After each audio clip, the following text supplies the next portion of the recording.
power today following a barrage of Russian missile strikes on Ukraine's critical infrastructure.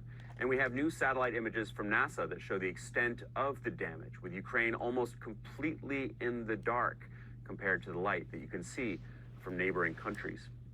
And as the war rages on, we're seeing Russia's open effort to adopt Ukrainian children and bring them up as Russian. An AP investigation found thousands of children have been found in orphanages and basements of war-torn cities all across Ukraine. Randi Thompson is the CEO and co-founder of Kidsave, an organization that aims to protect and provide relief to orphans in crisis. Randi, thank you so much for joining us, and thank you for all that you do. What are your colleagues in Ukraine telling you about what Ukrainian children right now are going through? Well, our colleagues are very busy trying to make sure that they're providing warmth to those Ukrainian children and families. It's been incredibly tough for kids and tough for all the Ukrainian people, but our goal is to keep children and families together so that they're able to feel safe. For the kids who are in orphanages, we've worked to take those kids out of harm's way, out of places like Mykolaiv, and bring them to mountain areas where they can all stay together so that they are feeling safe. Obviously, Kidsave is a child welfare organization. We are champions for older kids in care, so we're working right now to keep them alive and safe. And then as the war ends, which I know it will at some point, we're going to go back to really trying to get those kids into families. So the children in Ukraine are suffering, but I'm amazed at the will of the people and how people are banding together to really keep hope going. And Randi, how does your staff operate as bombs are literally falling all across the country? Like, no part of the country is spared. Yeah, and my staff in Ukraine they were child welfare people, and they stepped up and suddenly have become rescue and humanitarian aid folks, and they're going in to incredibly dangerous areas, but they know the areas well, which really helps. They're going in under cover of night sometimes. They are getting bombed. Thank goodness we have not lost anyone, but we're having to move our operations around. We're having to move our warehouses around just so that we can keep one step ahead of the enemy.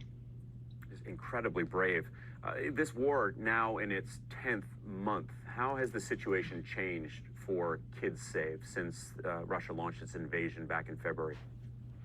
Sure. Well, we were in Ukraine working to place children and families, and it just happened that the Russian army attacked Mykolaiv and Kherson, which were our two sites that we were really working heavily in, as well as Kyiv.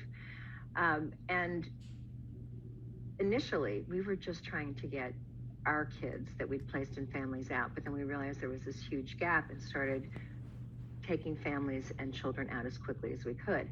In the beginning, almost everyone wanted to leave, but now more people are staying, and in fact, some people are coming back. So our work has shifted from primarily rescue and evacuation to humanitarian aid, and again, this winter, bringing generators, bringing wood-burning stoves, bringing do-it-yourself repair kits so people can keep hope alive, stay warm, and stay alive.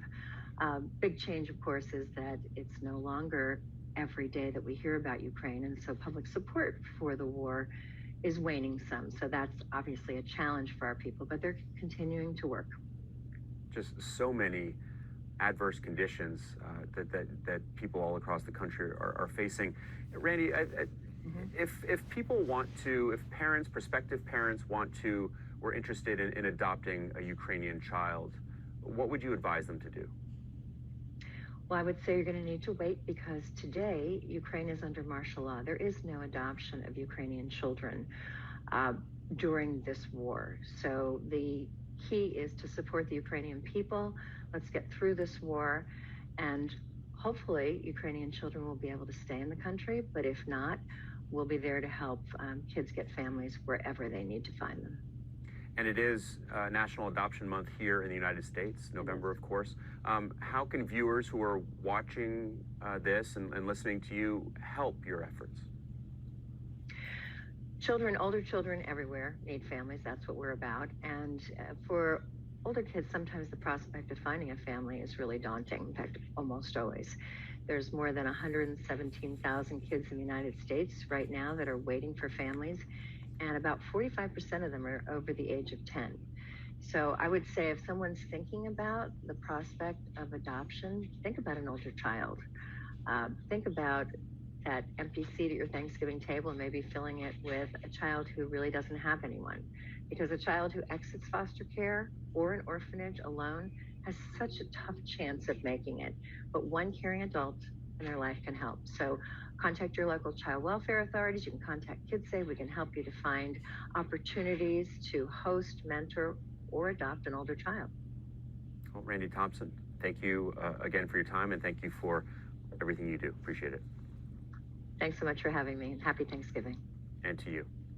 Still ahead, we have a CNN exclusive. As protests rage on in Iran, new disturbing details on the brutality of Iran's security forces are coming to light.